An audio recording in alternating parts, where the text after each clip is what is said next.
Good morning, all of you. Welcome to TS in the School. Myself Swati Mahavar. We are doing chapter number 1 in Geography of class 10. The name of the chapter is Resources and Development. Today we start the sixth part of this chapter. Come to the page number 7. The topic is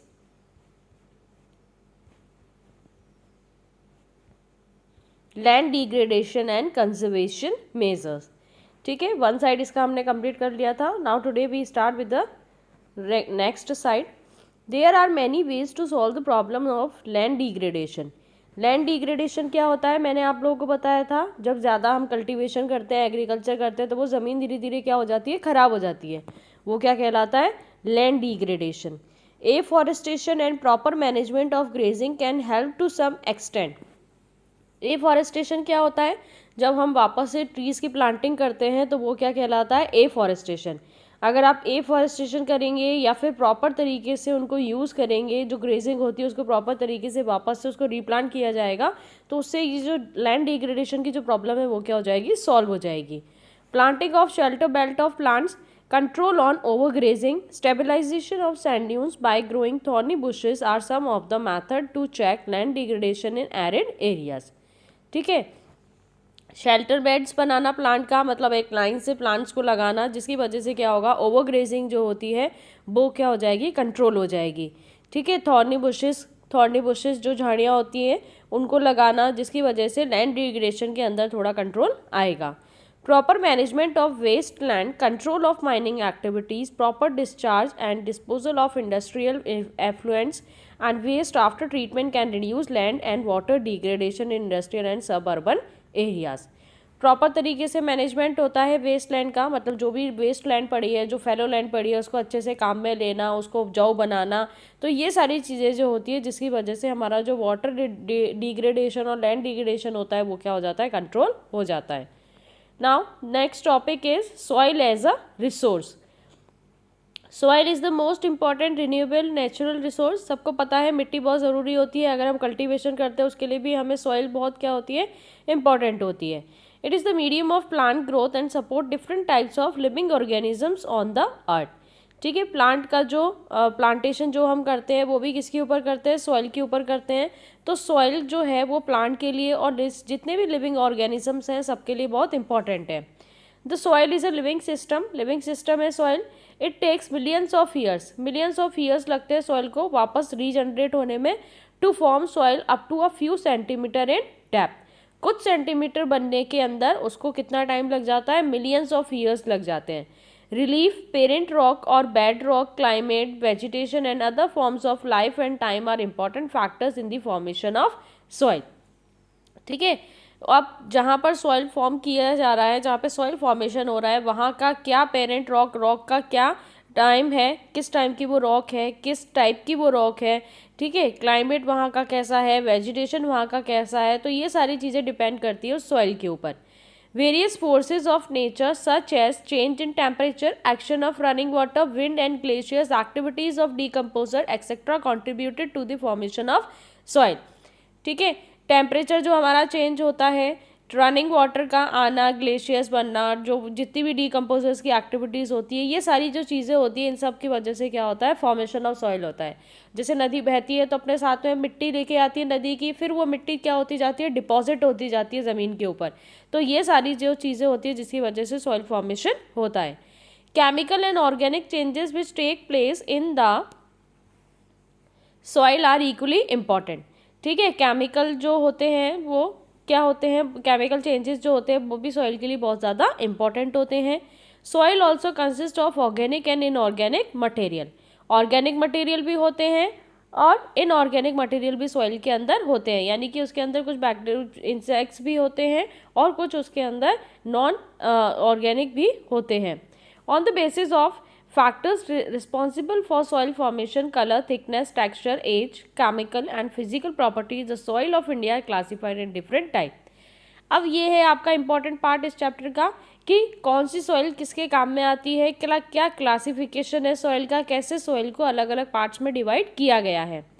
India has varied relief features. बहुत relief features हैं India के. कहीं प्लेटो area है, कहीं plane है, कहीं mountain है, कहीं डेजर्ट है, कहीं आइलैंड है. Landforms, climatic realms and vegetation type.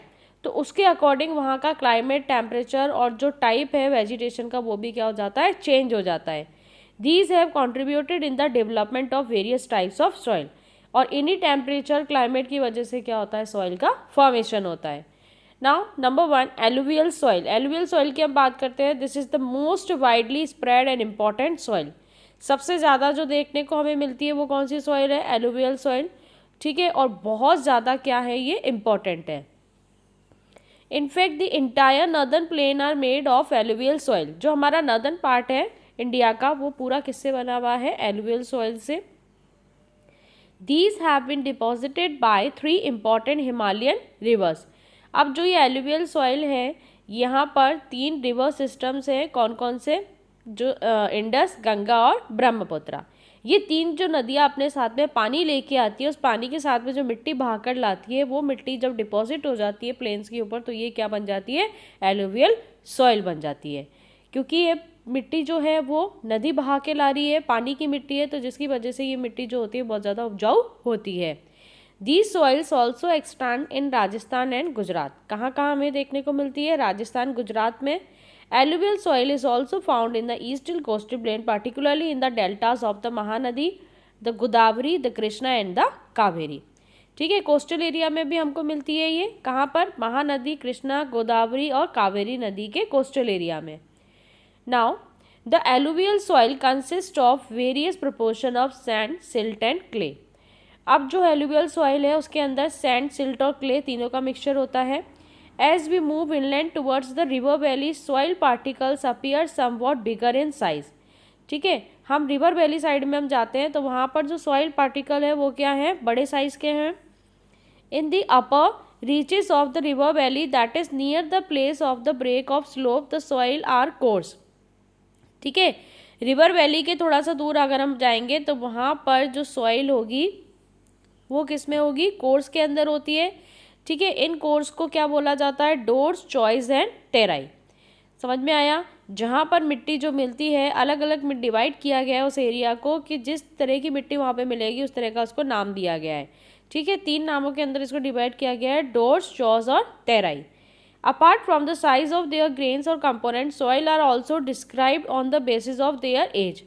As के अकॉर्डिंग भी सोइल को डिस्क्राइब किया गया है। ठीक है, ये आपका इंपॉर्टेंट है। According to their age, alluvial soil can be classified in the 2 parts, alluvial soil, old alluvial and new alluvial. Alluvial soil को 2 पार्ट्स में डिवाइड किया गया है।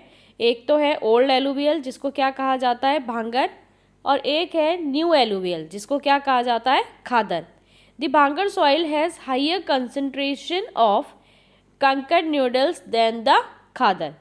अब जो alluvial soil होती है, ठीक है, जो भांगर सॉइल है, भांगर सॉइल जो होती है उसमें हाई कंसंट्रेशन होता है in comparison to the khadar soil.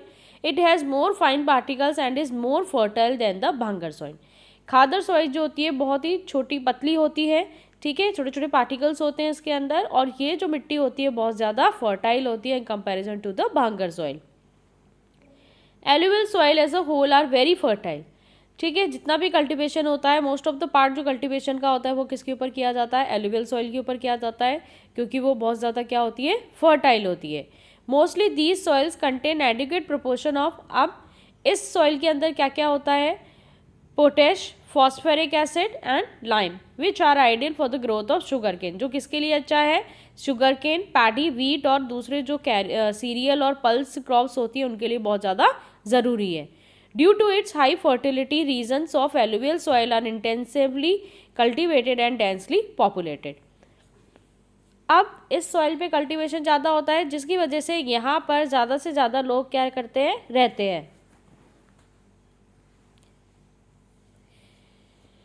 So, soils in the drier area are more alkaline and can be protected after proper treatment and irrigation।